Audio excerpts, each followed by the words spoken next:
Big LEZ'S League, an all rugby league experience. Hello, welcome back to Big LEZ'S League, an all rugby league experience. I'm your host, Big Les. Make sure to click down below and subscribe to the YouTube. Become a part of the Big LEZ'S League community. But let's get stuck into your grand final review. Broncos defeating the Melbourne Storm 26-22. Both of our multis came off as well over the weekend. You would have been able to follow those on the Instagram, Big LEZ'S League _ Make sure if you don't already to go and give that a follow. All of the links for all of the pages and podcast distributors that you need to follow, they'll be in the YouTube description as well, Spotify, Apple, and then obviously the Instagram as well, where all of the bulk of our content will come.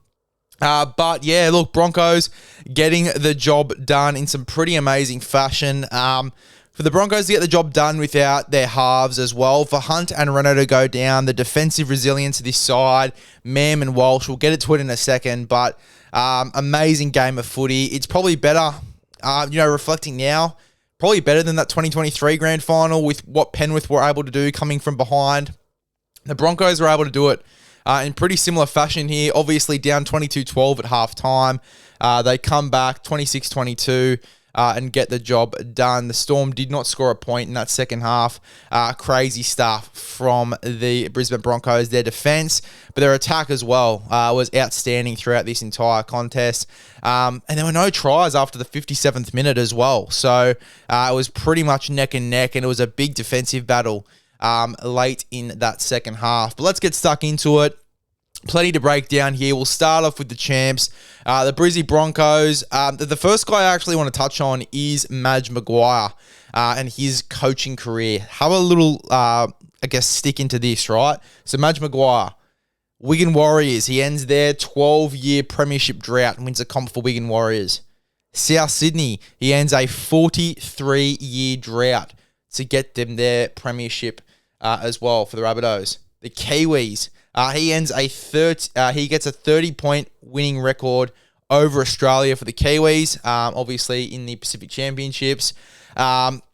New South Wales as well, when he coaches New South Wales. That 2024 series win after back-to-back series losses. And then the Broncos ending a 19-year drought and getting them a premiership for the first time since 2006. Really, really good stuff here from Madge Maguire. What a career that he's had coaching-wise. And he's on a little bit of a tear right now, especially after the Kiwis stint and the Blues stint. He's on a real tear right now and bringing success wherever he goes. A lot of people gave him shit after the Tigers stint, and obviously that not going as well. Lack of success. I'd argue that the playing group probably wasn't to the standard that he's had previously with the Rabbitohs, with other sides that he's coached, particularly in the rep arena when you have literally the best of every single players that you have there to pick from a New South Wales perspective, and then obviously from a New Zealand perspective, you have the best crop of players from those specific areas. The Tigers, he probably didn't have the playing group, and I guess the culture to really drive home that premiership mindset and that success. The Broncos, he did. And, after a lot of criticism, especially from former players as well, about his coaching style and the way that he went about trying to turn this side around, for him to do what he just did is absolutely incredible. So, hats off to Madge Maguire. What an incredible coaching career that he's had so far. And let's see if he can do it again next season with this crop of players. And speaking of the players, we have to touch on it. Reece Walsh, what a performance. We put a poll up on the Instagram as well. Again, Big LEZ'S League _ give it a follow. But we did put a poll up on the Instagram for Reece Walsh, just in regards to what performance you thought was better. This performance here from Reece Walsh in this grand final, or Nathan Cleary, that 20-minute bit of excellence there that he had in that 2023 grand final. Everyone's saying Reece Walsh, and I have to agree. And to be honest, I think it's a better grand final. It's probably the best grand final that I've seen as well. Just the entertaining ups and downs, decisions as well. I thought the Grant Atkins did a really, really good job, all things considered as well. Pretty much let the game flow for the most part there. There was a few penalties here and there, but I thought that he really let the game flow well. Reece Walsh, though, absolutely outstanding performance. Execution flawless. He set up every single try pretty much. for the Brisbane Broncos. Gurmat Shibasaki obviously did a lot of work for his tries, but off the hands of Reece Walsh and some beautiful balls there. But it's not only the attack for me that was outstanding, and it's not really the attack that got him that Clive Churchill medal for me. It's the defense, the defensive efforts that he had in this game on Kamikamitha as well, for him to drop that ball. Just his presence, him being there, the pressure made Kamikamitha drop the ball with those big hands. Warbrick as well. Him and Mam gave Warbrick a very tough night. We'll talk about that a little bit later.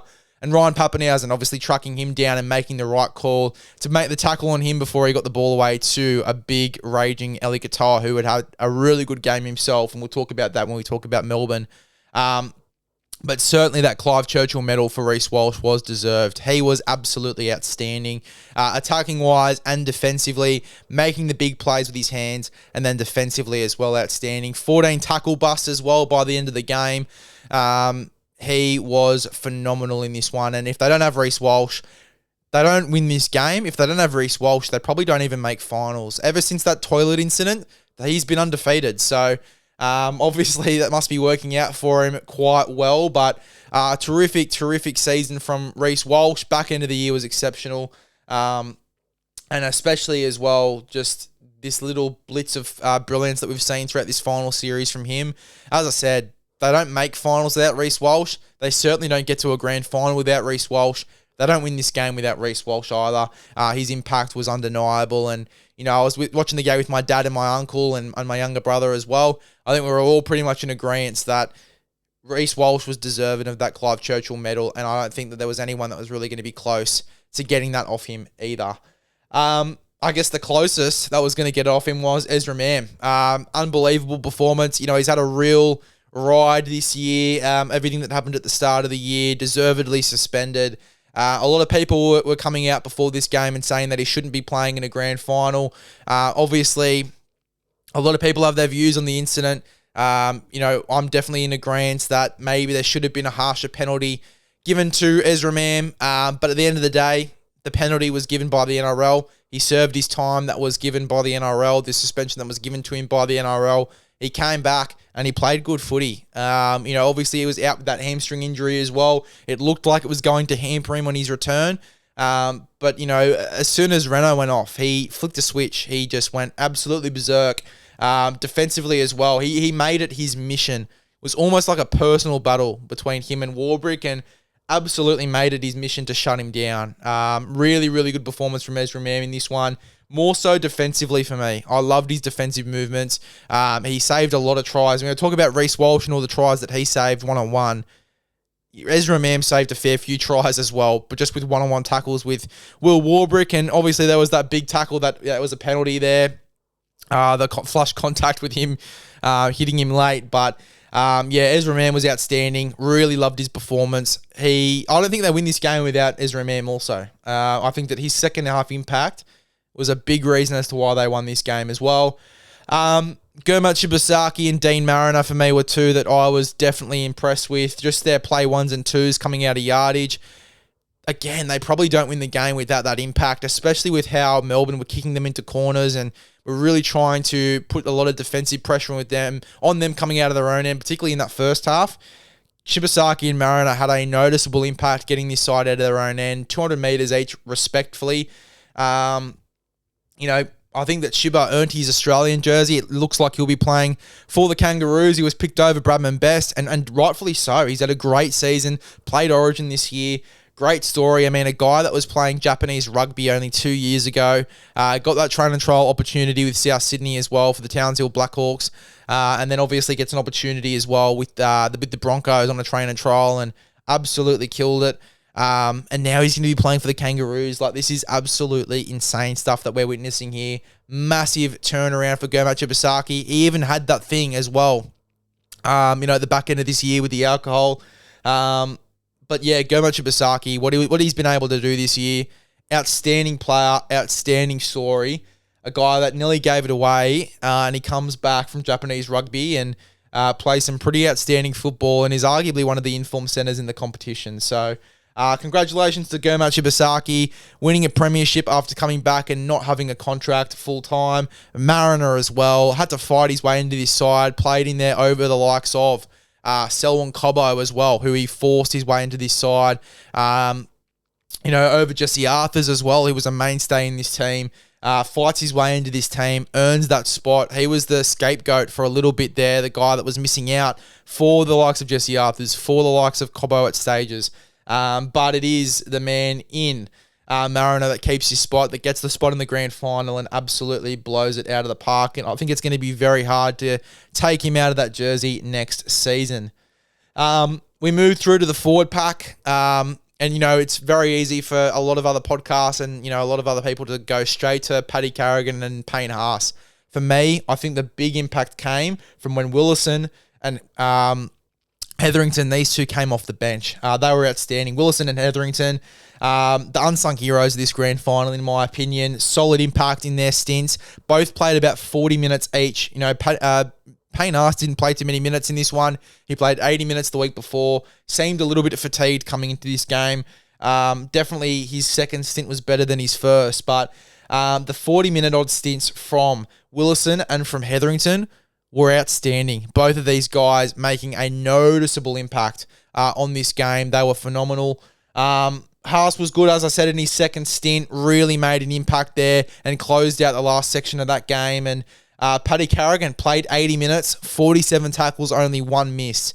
What a performance from Paddy Carrigan. Outstanding from him to play that full game. And, other than the 2 minutes that he was sent to the bin, so did Trent Liero, and I thought that he was good. And again, we'll talk about that a little bit later. But Paddy Carrigan was outstanding, just worked so hard throughout the entire game, put every single thing that he had into that performance. And again, without these sort of guys, it's going to be very hard for this Brisbane Broncos side to get that win.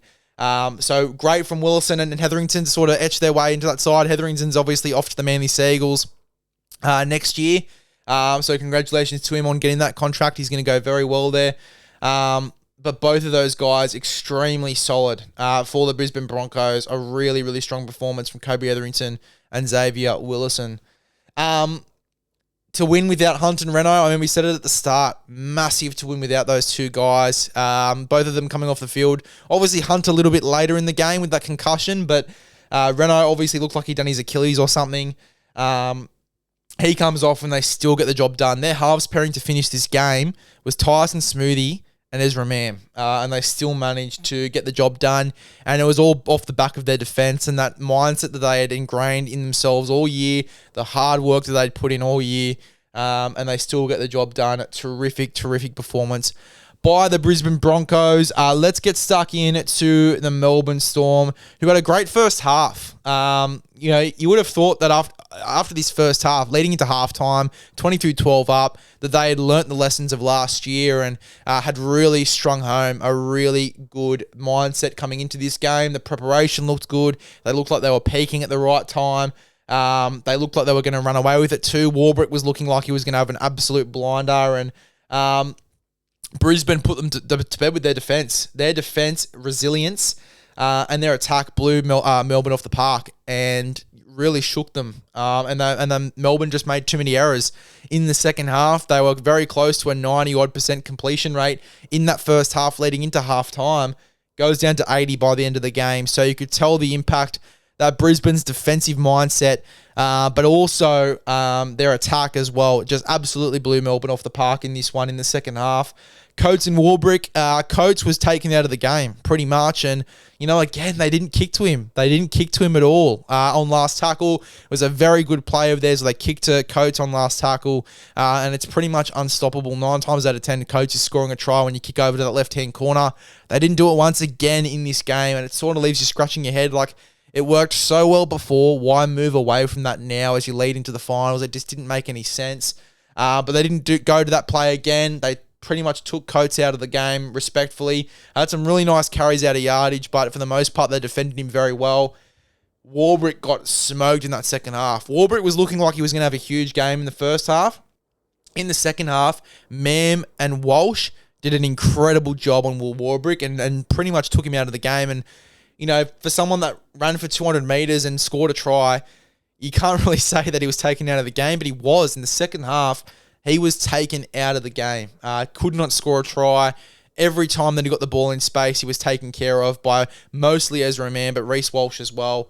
Incredible performance from the Brisbane Broncos in regards to their defence. And look, I mean, Warbrick had a real good game in that first half, but he couldn't do much in the second. Munster and Hughes, I mean, you could tell how much Munster wanted this game as well. We said it in the pre-game. This is his grand final. It was his grand final, and it was taken away from him with a really strong Brisbane mindset and defensive mindset. Just couldn't get the job done, unfortunately, the Melbourne Storm. And Munster, like, his running game was dangerous. Every time he got the ball, it looked like he was going to do something dangerous. Their raids to the left-hand side looked very, very good. They were having a lot more luck down the right-hand side, and they stopped going there even at points because they just got destroyed, really. At the back end of that game, every time that they went right, Brisbane had an answer for them. So, I mean, the right side is probably where they had the most luck, but they kept going left and just really couldn't find much luck there either. Just failed to execute, unfortunately. Hughes was great. That try that he scored was unreal. But yeah, same thing. Second half, they just couldn't really put the icing on the cake. A few really poor choices of execution. I mean, the one that we sort of went to in that mini review that's on the Spotify and Apple podcast now, if you want to go and give them a follow and a listen, it was when there was an injury. I think it might have been the Ben Hunt injury. There was a full minute stoppage. Brisbane got the defensive line sorted. And they were pretty much ready to go. They got their energy back in that set. The momentum completely stopped. And Melbourne still chose to run the ball on last. And Brisbane just shut them down straight away. Just some really odd last tackle decisions like that really hurt the Melbourne Storm. Really, really hurt the Melbourne Storm. And as I said, just really failed their execution in that second half and made some really odd choices. More so some positives for Melbourne, because there are still some positives here. Really enjoyed the performance of Eli Katoa. If Melbourne go on to win this game and have a dominant performance, I think he wins the Clive. If Reece Walsh doesn't win the Clive Churchill and Melbourne go on to win the game, because I still think Walsh would have probably gotten it even if Melbourne won in a tight one, Katoa probably is the next man up. He was easily Storm's best player in my opinion. Every time he ran the ball, he was dangerous. In the air, he was dangerous as well. They kicked over to him a few times, which was probably the more of their prominent thing. Rather than going to Coates, they were kicking to Eli Katoa on the right side and trying to get him one-on-one with Walsh, which, gave Walsh a few headaches and it gave him a bit of head noise, especially in that first half. But, Katoa was easily Melbourne's best player. Had a really, really strong game. Defensively was solid. And I think he won the back row battle between him and Jordan Ricky too, just quietly. Wishart as well. I mean, you've got to give Tyron Wishart credit. Defending there in the centres, had to go in for Jack Howarth. I thought he did an incredible job. They didn't really go his way too much attacking wise. They obviously went down that left hand corridor because that right hand side of attack, the number of times that they went there, they sort of tired themselves out, Melbourne, a little bit, and they just really hammered that right-hand defense of the Melbourne Storm with their left-hand side attack, the Brisbane Broncos. They didn't really go down that Wishart side too much. And when Wishart did get the ball, they did make sure to jam him in his own then, though. Obviously playing out of position there. I tell you what, 150-odd metres for Tyron Wishart. He still did a pretty good job playing out of position like he always tends to do. So I've got to give credit where credit is due. I thought he had a really solid game. Nick Meaney, I think he's the second best player for the Melbourne Storm in this one. And again, if Walsh doesn't get it and Melbourne go on to have a really dominant win, I think that he could have been a smoky for the Clive as well. He was outstanding, really dangerous running the ball, obviously scored that try, looked really, really good with the ball in hand, Nick Meaney. The right side was definitely their more prominent or dangerous attack, even though at the back end of the game they tried to sort of go left a little bit more because their right side was a little bit overused. I thought that whenever Meaney got the ball and Katoa got the ball, super dangerous. Meaney was probably one of their more dangerous players as well. Right side, as I said, is probably definitely where they got the most joy. Stefano, he had a real crack, just wasn't enough, unfortunately. Second half, they hammered him. They really did hammer him when he was on the field and he came on in that last 20 minutes. But he had a real crack. You could tell that he was trying there. Just as I said, it just wasn't enough. He's probably the best middle, though. And then Kama Kamitha, close second. I thought that Kama Kamitha's performance off the bench was really solid. A guy that doesn't have a contract. for next year. I thought he did really, really well. Sounds like Souths are going to get him too. A lot of the rumours suggest that the Rabbitohs will end up landing Kamikamica, so keen to see if we do grab him. But yeah, Kamikamica, a really solid game in this one off the bench. I thought that he was probably one of their better middle forwards other than Stefano. I thought him and Stefano had a real crack there through the middle, just unfortunately wasn't enough. And then credit to Liero as well, who played the full game other than that last 2 minutes where he got sent to the bin. Really good game by the Brisbane Broncos. Obviously that second half effort was outstanding. It's probably the best grand final I've watched. I think it's probably a little bit better than that 2023 grand final. 2023 was probably the best grand final I've watched until that one. And, you know, even last night I was sort of thinking on it. I thought that 2023 was maybe slightly better just with the circumstances. But, you know, sort of taking the time overnight to reflect on it, this is probably the better grand final that I've seen. Brisbane doing what they've done. Really, really great game. Reece Walsh's performance. Probably some outs. Nathan Cleary's performance from that 2023 grand final as well. I think that it was better. Mam as well was outstanding. I think you really can't go past the performance of Ezra Mam in this one as well. I think that he was second in line for that Clive Churchill. Broncos 26, Storm 22, sorry. Let me know what your thoughts are on that game.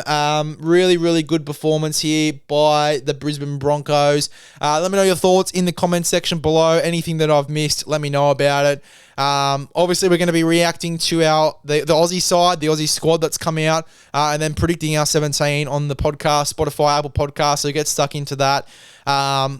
And yeah, this podcast will be out on Tuesday as well. So like, subscribe if you haven't already. We'll get this preseason interviews underway as well. Got to send a few messages out to some people that we were supposed to interview last year as well and get them on the podcast. So make sure you stay tuned for that. You're only going to get that on the YouTube, Spotify, and Apple. So make sure you do subscribe to the YouTube. Do not miss out on any of that great content. We'll see you guys in the next one.